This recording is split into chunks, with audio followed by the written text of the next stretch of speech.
Mr. Hopp's Playhouse immensely expanded on its origin stories by introducing the second game, or the third installment in the series. The prequel takes us to 1952, where we face the evil deity behind all the disappearances and hunting. Hi folks, I'm R, your narrator. This video will contain spoilers. With that said, let's begin. In this segment, I will summarize the full timeline until the very end. If you have watched my previous video, you can skip to the time indicated straight to the endings, but you can still hang around and embrace the story once more. It all starts in Blacklands Manor Orphanage in 1952.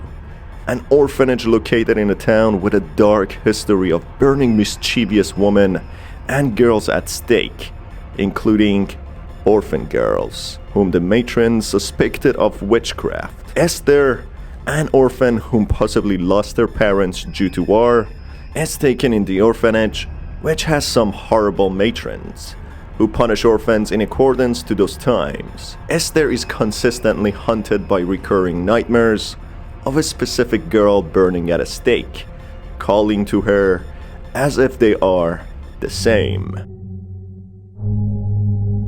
Abandoned, just as I was.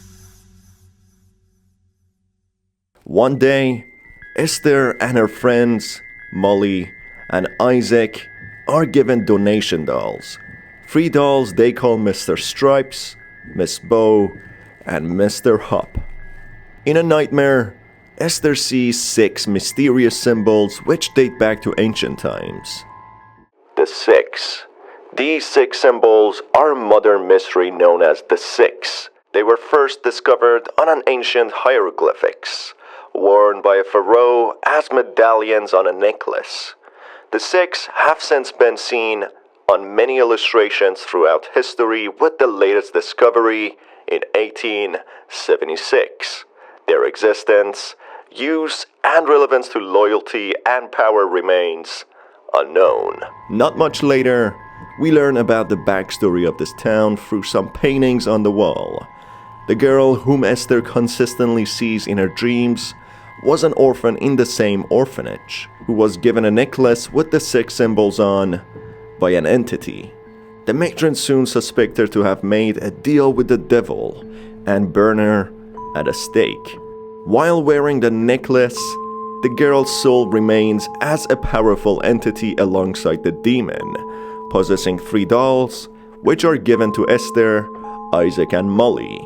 We learn about what happened to a matron who was an accomplice in burning this girl at the stake, seeing her burst into pieces after screaming in agony, with the demon as the culprit saying that she deserved it. Help me, please.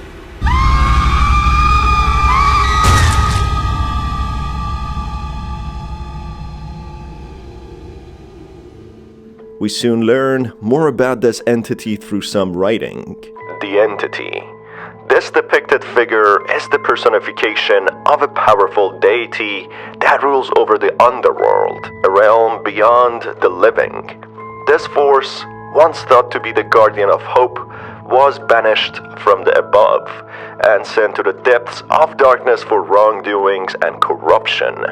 The entity is the embodiment of evil and sin in many religious writings and practices. Therefore, we can assume this entity to be the devil. The supernatural and evil soon is realized by the other occupants in the orphanage, as some matrons mention they hear whispers, and an orphan talks to Esther that evil is roaming among them. Soon, both Isaac and Molly vanish. After some exploration, Esther finds them locked in a room. After finding the key from Miss Beverly's room, she finds them to be possessed. As soon as the door opens, Miss Beverly storms in and shuts the door, and as a punishment, she takes Esther to the cellar. In the cellar, Miss Beverly is soon captured by Mr. Hopp, which leaves the key behind, letting Esther find her way back up to the main level. In there, Esther sees no one except for Dee, the orphan girl who talked about evil with Esther before, presumably the demon taking them all. Dee urges Esther to find some ritualistic items to conduct a ritual and get rid of the demon. When Esther does so, we learn that Dee was possessed by the demon itself, and it manipulated Esther to become stronger. Esther then suddenly wakes up in the future house in 2019 in Mr. Hopp's Playhouse first installment, where we take control of Esther's granddaughter, Ruby. A confused Esther explores around and gets captured by Mr. Hopp and the girl who made a deal with the demon. They ask Esther to join them as she's presumably a perfect vessel. Esther refuses and finds herself back in the orphanage. In there, she gets chased by the demon itself and runs away.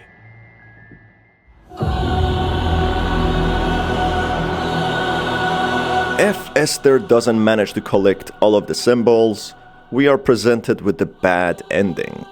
Esther manages to escape the orphanage, but not the demon. When she's outside in the pouring rain, she looks at the Hopp's doll and takes it, seemingly forgetting all the events prior, being a vessel for the demon. The story skips 76 years later, where through a radio announcement, we heard that all the 24 orphans and the care workers disappeared without a trace behind, with only survivor, Esther, not remembering a thing about what happened, denying any recollection from the past, with Mr. Hopp's giving us a quick jump scare. This ending by far is the most fitting, as in the second game, Esther gives the rabbit doll to Ruby, her granddaughter, and slowly goes insane, and she eventually dies suddenly 2 days after. Esther also claims that she netted the doll for Ruby, but we know it was already made and donated to Esther. Therefore, it implies that Esther doesn't have any recollection of how the rabbit doll came to her possession, and under the demon's influence, she said that she made it herself.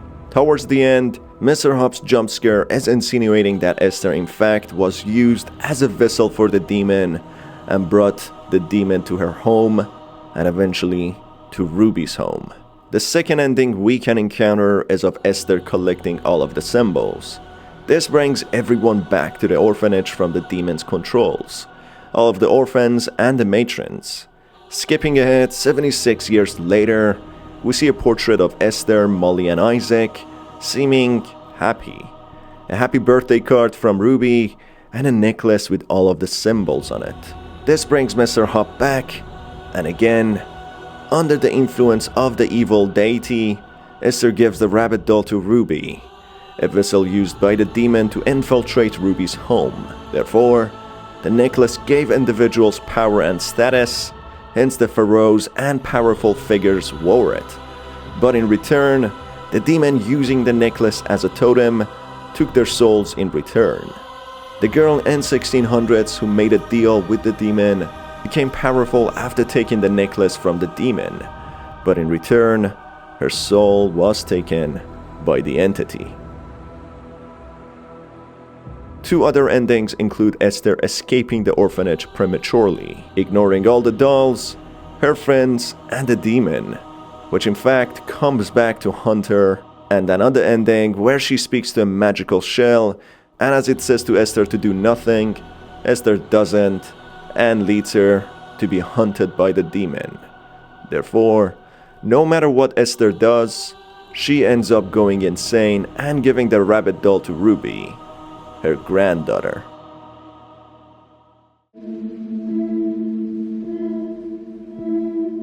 "76 years after the events of the orphanage, Ruby is hunted by the rabbit doll given to her by her grandmother, Esther, who claims to have made it for Ruby, due to the influence of the demon. One night, Mr. Hopp vanishes, and when Ruby goes exploring, she finds a large claw mark on her parents' room wall. Not finding them anywhere, she gets hunted by a monstrous Mr. Hopp and finds several tapes informing us about what happened to Esther after she got away from the orphanage. Esther slowly starts losing her mind and ends up in a hospital, In there, she gives the rabbit doll to Ruby and passes away 2 days later under mysterious circumstances that the doctors can't even explain. On a wall, we see a writing from the evil deity that Esther looked into the fires of hell, and she saw the demon. This suggests that Esther's soul is unfortunately taken to the underworld, with the demon owning her and possibly even possessing her throughout her life. Ruby then finds her slingshot locked away and starts shooting at the monstrous Mr. Hopp, which makes him disappear, at least for a short while. This doesn't last long, as Ruby hears her grandmother. When she goes to her, she gets taken by an overshadowing Mr. Hopp, chasing after Ruby. She manages to escape the house, initiating the ending.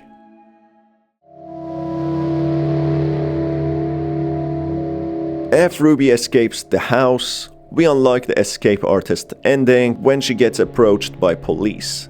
She gets taken away while she sees Mr. Hopp looking at her through the house's window. Unfortunately, this means that her parents are taken to the underworld, just how the orphans and the matrons disappeared, with the demon already latched to Ruby's soul, possibly possessing her or going back to her when the time is right. Another main ending is of Ruby burning the house down.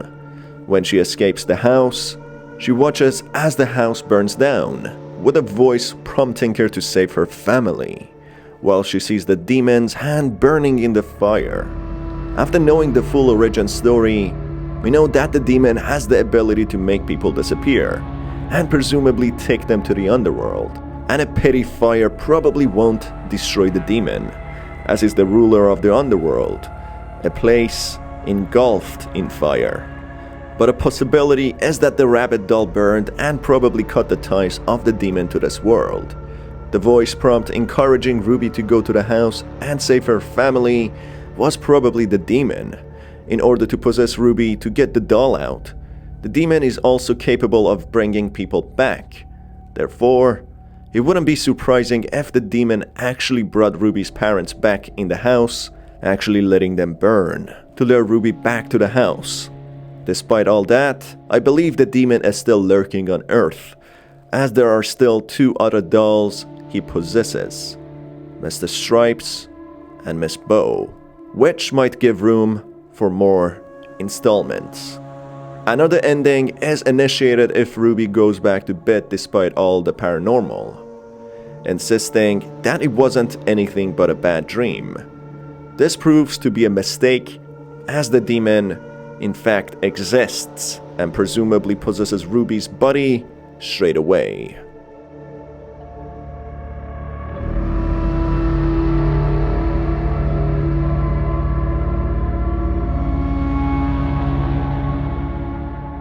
That's all for today's video, folks. I hope you enjoyed it. If you did, stay tuned for more story and ending explained videos by hitting the subscribe button and the notification bell. It's been your host R. Till the next video, have a fantastic day.